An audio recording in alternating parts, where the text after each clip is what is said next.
Awesome, man. Hey, Brooks, thanks first of all for coming on, man. This is an exciting day to be able to talk to you. I wanted to lead off with a little bit of a softball question, though. Literally, a softball question. Throughout the first pitch yesterday at the softball game, I'm wondering, my question is, though, did they ask you to throw it underhand, or are you supposed to throw it overhand when you're pitching out the first pitch at a softball game? Can you throw it underhand? No, I definitely couldn't. But they asked me which one I was gonna do, and I was like, I'm not gonna lie, I was really nervous because like our softball team is really good, so they get really good crowds. So just walking out there, I was like, oh man, I'm just gonna lob this and try not to embarrass myself. So I told them beforehand I was gonna pitch it overhand, and they were okay with it. But I'm not gonna lie, I was really nervous. That's awesome, man. I was wondering about that. I didn't see it across the plate on the highlight though. Was it a strike? Yeah, it was a strike for sure. Oh, bet. That's Yeah, awesome. strike for sure. I wouldn't expect anything else.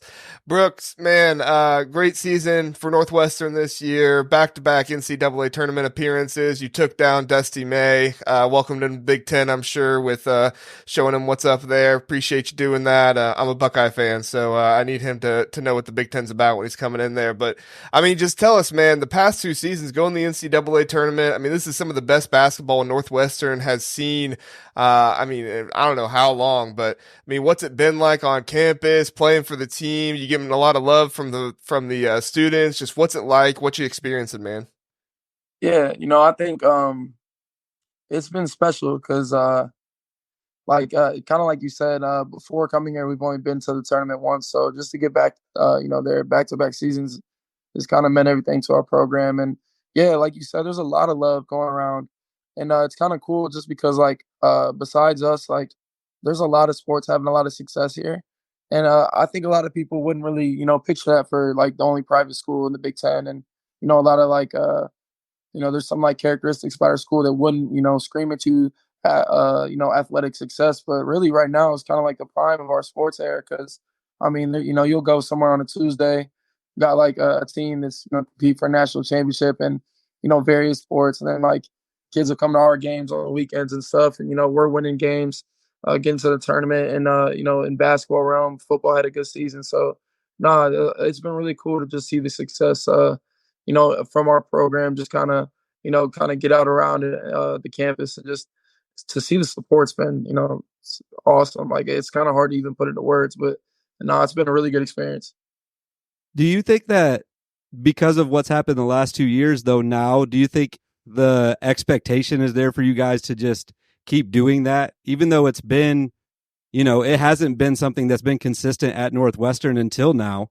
Do you think that going into next season, the expectation level is just as high or even higher for next year?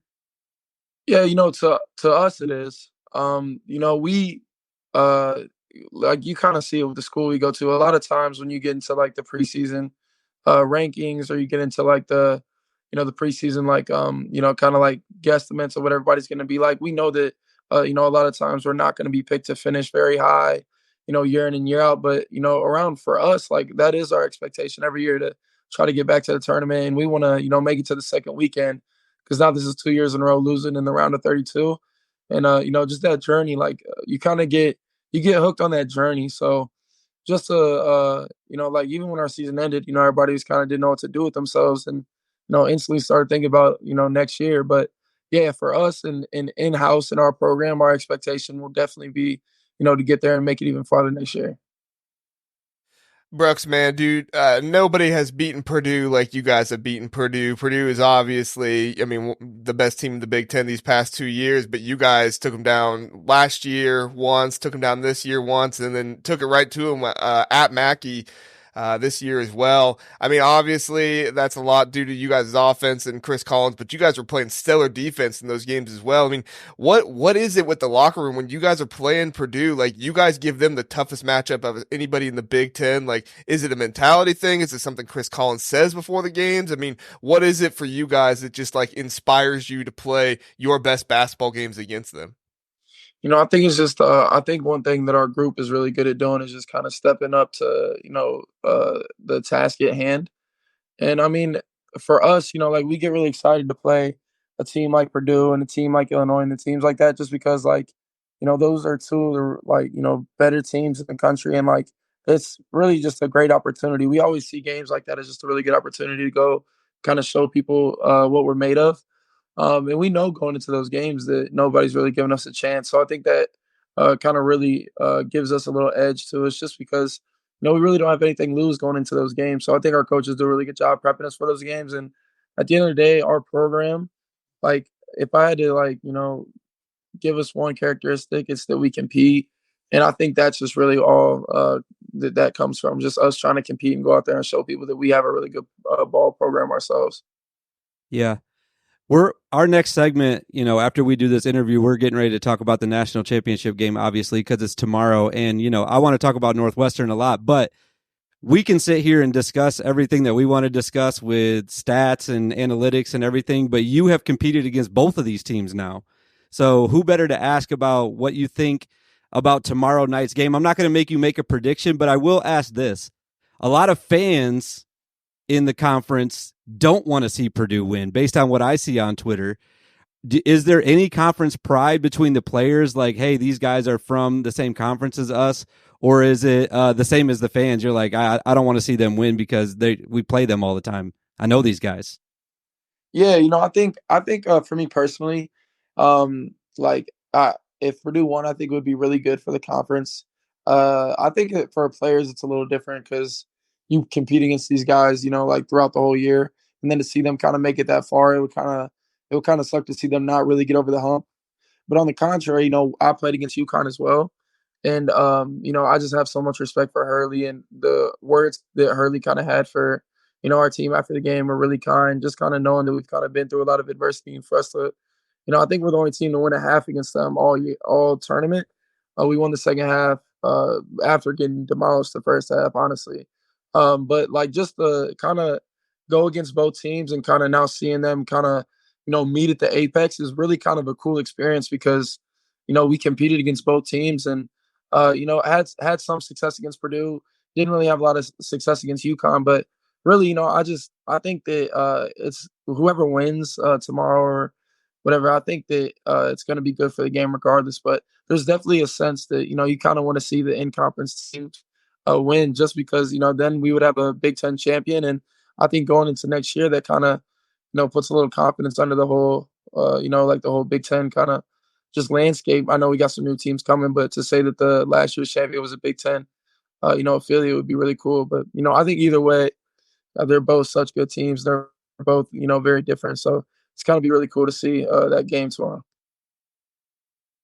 We have Philip in the chat here. He's bringing up that Northwestern, you guys lost Barry and Nicholson, unfortunately, toward the end of the year. I mean, what does that do for the team? Like, obviously, great players like Barry and Nicholson, those guys were huge for you all, and obviously, you don't want to see them go down like that. But what's that mentality like for the team when you see those guys go down? Your toughest stretch of the season is still ahead. Like, what's that thought process like? And obviously next man up, but what does that look like a little bit more practically in the locker room?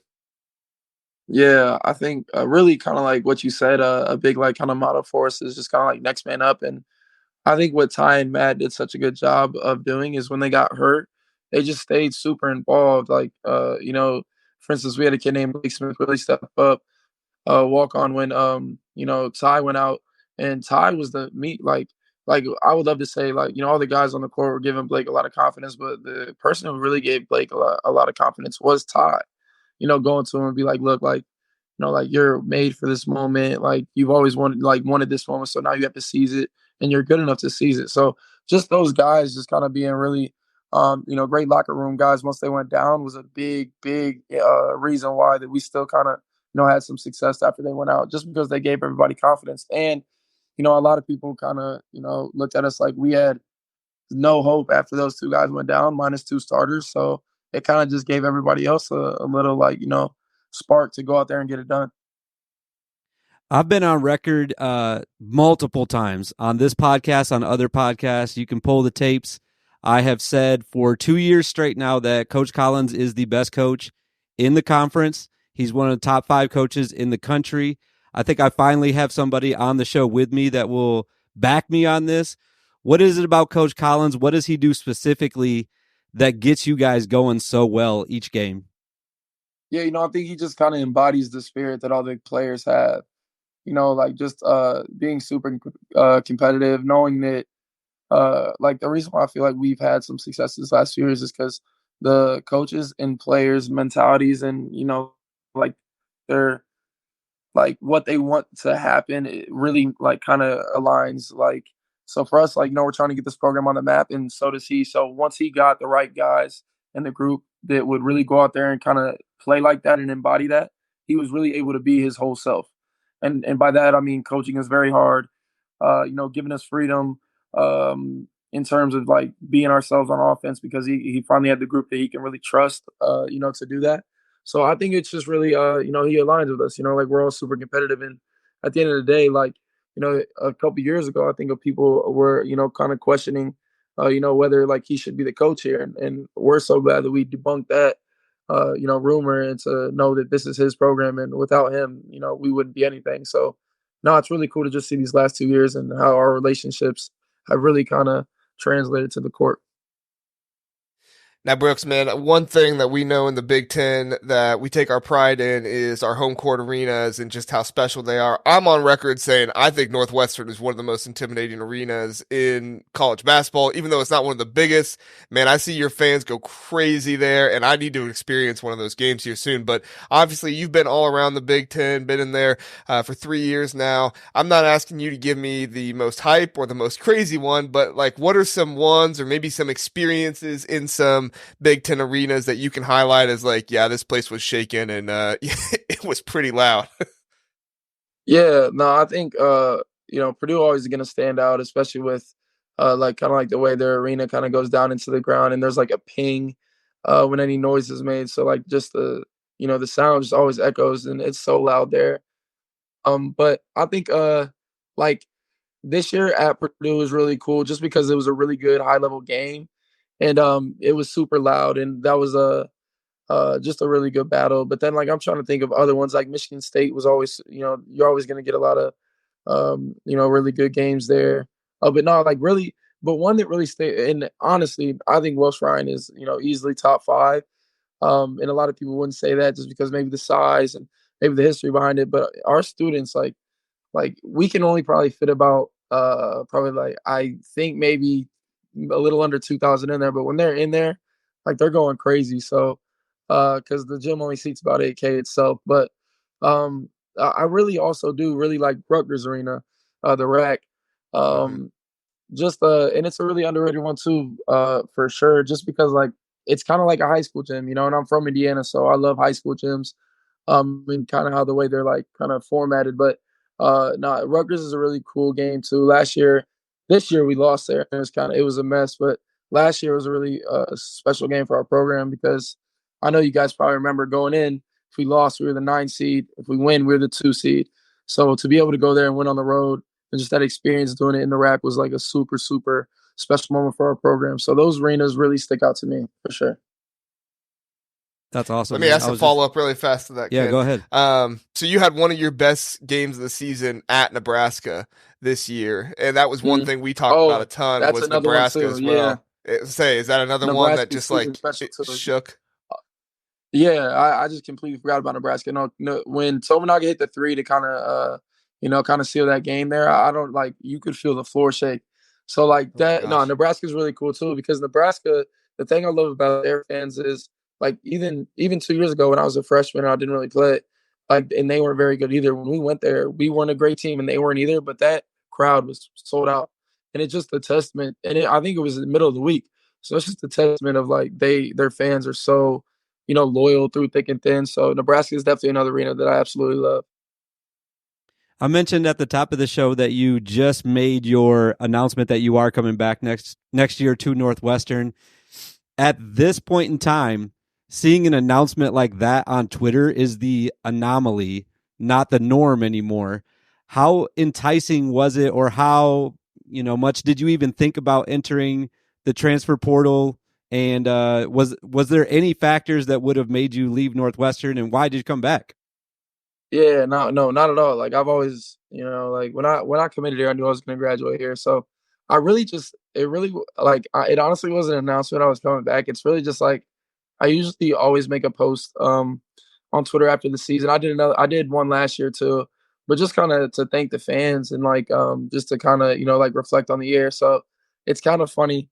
Like you see, I saw some people like commenting on the post and was like, my heart dropped for a second, and then they're like, Yeah. oh, like he's coming back. So it's just funny to kind of see the, it's kind of sad like today that everybody's kind of up and moving and leaving and kind of switching schools every year. But I'm not really one of those guys. So no, like I really love where I'm at. So I'm gonna be here until I graduate.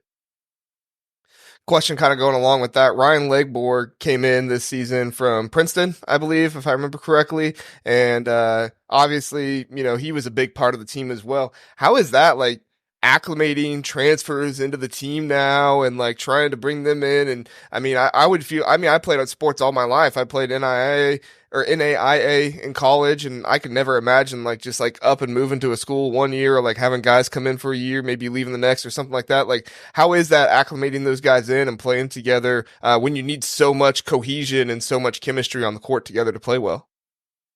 Yeah, it's definitely different because like usually you used to just getting guys out of high school and then maybe like a grad transfer every now and then. But now, like just with the landscape of college sports, it's harder, But as soon as the spring starts, like I think a lot of coaches and their leaders kind of talk about it, kind of got to become like a team's best recruiter, and just because like a lot of kids that I know and that a lot of my teammates know enter the portal, and if we think that they can help them, it's just about if our coaches, and the harder thing about us is getting them in to school because we're a really good academic school. But like you said, Ryan, he's actually my roommate. He's not here right now, but like he's like has became kind of like my best friend. And it's funny because the bond has only been like in the works for a year, but just kind of when you go through a Big Ten season with, like a kid that is just as good as a kid as Ryan is and competitive, like you really build bonds that last a lifetime. So it's funny because I think our school takes pride in getting kids in the portal that are one match our character, and another one just are gonna help us win by any means necessary. So it's definitely different, but you kind of got to adapt in today's day and age.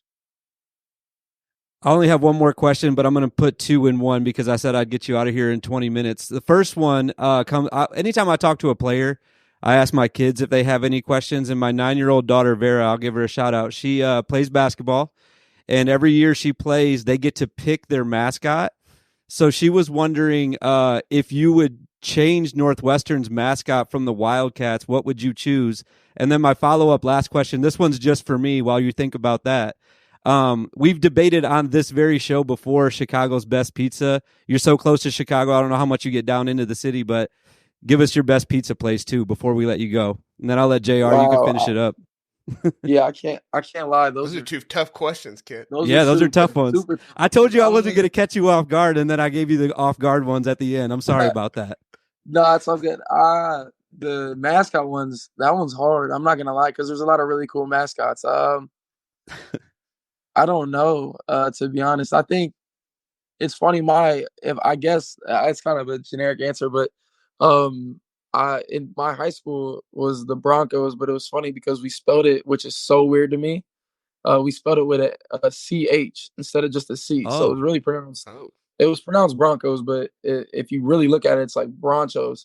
And I don't know why we spelled it like that. They said that whenever they started high school, they spelled it like that. So I guess I would have to go with the Broncos, but spelled kind of we should funny. say it. No, we'll change it to that. We'll use that spelling, but we'll say it the other way. It'll be Northwestern Bronchos. The Bronchos, yeah. I guess that would be my answer. And then the pizza place, that's tough because I don't think I've really been down to try enough different spots to have a good just a good like a feel for it. But I do really like Lou Malnati's.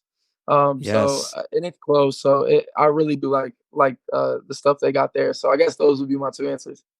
We got to put a running tally, JR, because that is now he's joined me now with the Lou Malnati, so that's winning at the moment. Yeah, we'll put a scoreboard up at some point. So, Brooks, one more, dude, if you don't mind. We have Philip here in the chat again. He's talking about having Boo move on. I don't feel like it's appropriate to talk Northwestern basketball without mentioning him. We have been huge Boo fans on this podcast all season long, and just what he's meant to the school and to everybody there. It sounds like he's just been one of those guys that will go on, legend for so long. I mean, what's it like moving on next year without Boo? Obviously, there's still a ton of talent on this team, but you guys have any thoughts about moving on without him next year? Yeah, it's going to be different, because Boo's the best player to ever put on that purple and white. So it's hard, to see a guy like Boo go. But at the end of the day, like, it's our job to just, keep holding his legacy up and, trying to take what he built and build on that. So he's been such a good mentor and just somebody to look at. And I'm biased, but I don't understand. I don't really see another, even if there is a couple, like I don't understand. Like, I definitely think he should be able to play at the highest level next year. So I'm super excited to see him kind of go chase that dream. But yeah, like, it's definitely going to be different, but it'll be like I said, a lot of people kind of see him go, and rightfully so. Know that we got a lot of work to keep, to fill, some of the shoes because those are really big shoes that he's leaving behind. But like I said, it's a really good challenge. It's going to be cool to kind of step up and be like, kind of like the number one leader in terms of just on and off the court.